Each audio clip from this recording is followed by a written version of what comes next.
welcome to this episode of Cannesversations. I'm your host, Stephanie Beach, and I'm with Michael today. Hi, Michael. Hi, Stephanie, and I love your last name. It really kind of goes with the I know, flavor, I wish I lived at the beach, to be honest. Tell us a little bit about your company, where you're from, what you do. Got a company, acceleration community of companies, which is what we like to classify ourselves as a doing company, not a holding company. And what we've built out is a real interesting collection, but a company that is really all about specialized agencies that are working together in a complementary fashion.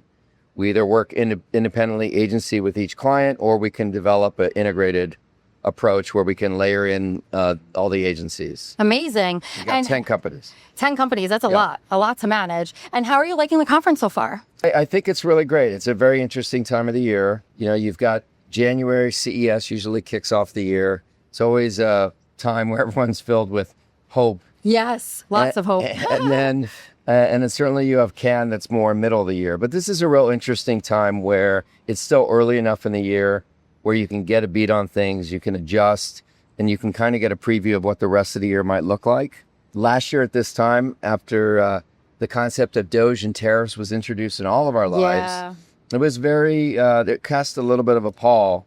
And I think that while people are always optimistic of possible, right? The theme possibilities of are endless, right? But this year does feel more energetic. I think people are very resilient.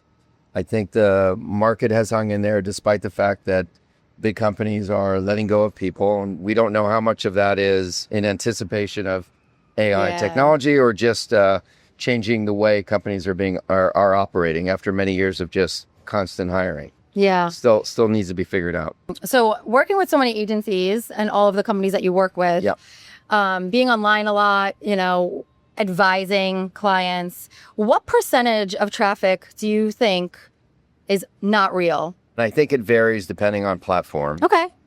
But I would say that it's probably at least 30%. Okay. At least a third. 30%. Okay. Okay. You're going to, at the end of this, you can tell me if I'm wrong. There's no right or wrong answer. I think you know a lot, Stephanie. Thank you. So, is high click-through rate still a win if you can't verify who or what actually generated the click? I think you would say that you would discount it slightly. Okay. Yeah. Okay. But, certainly you want to get the clicks, but you have to have some context about that. Obviously, we need to look at other ways to measure effectiveness or measure the impact, that a brand is making on its audience. And how are you helping your clients scale their spend without scaling fraud? Well, first off, with regard to their spend, we're not doing a lot in media. Mm-hmm. So we have, different considerations. What we're trying to do more than anything is when we're working with clients is making sure that there's a sound strategy on what it is that we're trying to do. Right. Once you've got the strategy, then, okay, how are we going to implement that? Is that some form of creative? Is that creative going to live in an experience? Yeah. Is it going to be some type of influencer campaign? Is it going to be communications, which now all of a sudden, I would say with the advent of AI or everyone going to their answer machine, earned media is heavily weighted, and that's very impactful. So if you're trying to optimize on AI, you want to invest in earned. So we're really focused on trying to use the data at the beginning, try to develop, get the insights, pull together a strategy, and be very specific with our strategy. And I would say a lot of clients are still not necessarily integrated. So different people have different responsibilities and different budgets, but we're all for trying to maximize. So if we get hired to go to Coachella to activate for a Gen Z audience, then we don't want to just create a wonderful experience. We want to figure out a way to measure that experience. We want to create impact. And obviously, we want to bring that brand to life. We want to create loyalty. But while we're there, we should have influencers or creators that are going to generate content. So that's going to be able to be amplified out of there. We do want to get PR on it, et cetera, et cetera. So we want to create as much integration to get that, I would say to truly maximize the value of that spend. Yeah, definitely. If that makes sense. No, it is. And you're right, with the rise of AI, you just have to be a little bit more diligent and careful of where you're putting that spend to ensure that it's true and not fraud. What's something brands think they understand about performance but don't? The brands that have been around for a long time or newer brands that are establishing that think brand first like full funnel, I think they're always going to be in the right. I think the brands that get launched that all of a sudden look and resemble like a singular product are the ones that are probably going to be in trouble, because bad, a good brand can survive bad products, but a singular brand/product can't survive. You look at the road is littered with businesses like Peloton, which is, I think, in my mind, and this is no offense against the Peloton people, and everyone's working so hard, but it was a great product. Yeah. It hasn't proven to be a great brand. Allbirds was a great shoe product, not a great brand. And we saw the power of brand by Allbirds all of a sudden shifting last week or 2 weeks ago and saying they're going to be an AI company. So that in and of itself, there's a couple different consequences. Yeah. One is the notion of this idea that they started one way and then it wasn't working. So now they shifted to doing, AI, and just the idea of calling it an AI company branded it differently, and it was rewarded in the public market, at least initially. We'll see how it goes in the long run. I was going to say, we'll see how it goes. We'll see how it goes. But I think it brings up a bigger question about this idea of brands and products and how you behave. And I think if you behave like a brand, you have a better chance for a longer term success. If you behave like a product, and that happens a lot in the direct to consumer, is I just need to create a hot product. Yeah. I'll be in business with Shopify. I'll bang it out. It's a great way to put it. And we're in this real collision place here right now where the brands are stressing because all these new entrants are coming in.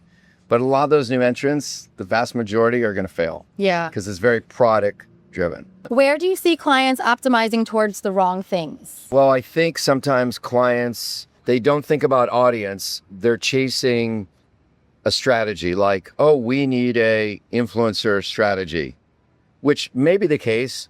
Or maybe not. Right. I could argue that certainly everyone should have a point of view on how to incorporate influencers or creators into their marketing mix. But I would say, let's focus on the audience first and work backwards, because the audience is going to be receiving some form of a message. It's going to be somehow channel planned down to them. And how you convey that message is going to vary depending upon who the audience is that you're trying to connect to. So we live in a world now where I say there's no more mass market. Everything is aggregation of segmentation. Yeah. You know what I mean? So it's like, I've got a product, or I should say a brand that is adored by all, cradle to grave. Everyone loves it, but that doesn't mean that you can market it in one way, cradle to grave. Yep. And you shouldn't. You shouldn't. And you shouldn't. Ready for some rapid fire? Oh, this isn't rapid fire already? Stephanie, come on. Okay. Underrated or overrated AI in marketing? AI right now, I would say, is overrated, right? Doesn't mean that it won't be fulfilled, but it's overrated because we are still in the Wild West. And as much as the technology is advancing so quickly, we have to understand that humanity has a say in it. And humanity is going to depend also what country you're in and what socioeconomic group you're going to be in and your age. And there's so many factors. So it takes two to tango. Yeah. So humanity is going to be important. So overrated AI right now. And then marketing, I think marketing is actually underrated. Okay. Safe bet or risky bet? AI agents making purchases. For me personally, I see that as risky. Okay, fair. One thing that matters more than people think. I think consumer behavior, right? We live in a world where a lot of people think just about the push, but consumer behavior, and that's where measurement, I think, is really important, is to understand what is happening out there, right? How do you read the tea leaves? And then being able to be nimble enough to respond. And I'm not suggesting that you build a brand and you push it out and you allow the community to decide. I always laugh when I hear someone say, well, we'll let the community decide. And I'm thinking, okay, so you might be in business a very short time. Yeah. And I'm not suggesting it has to be just the Steve Jobs way, which is, I know better. And he did know better than most everyone, but he had his way and it did work. But I think it's a balance now. I think we live in a world where it's push-pull. Well, this was great. Thank you so much for being here, Michael. Thank you, everybody, for tuning in. Thank you, Human, our sponsor, for making this happen. Thank you, Human. And hope you guys have tune into the next one and have a great day. Bye.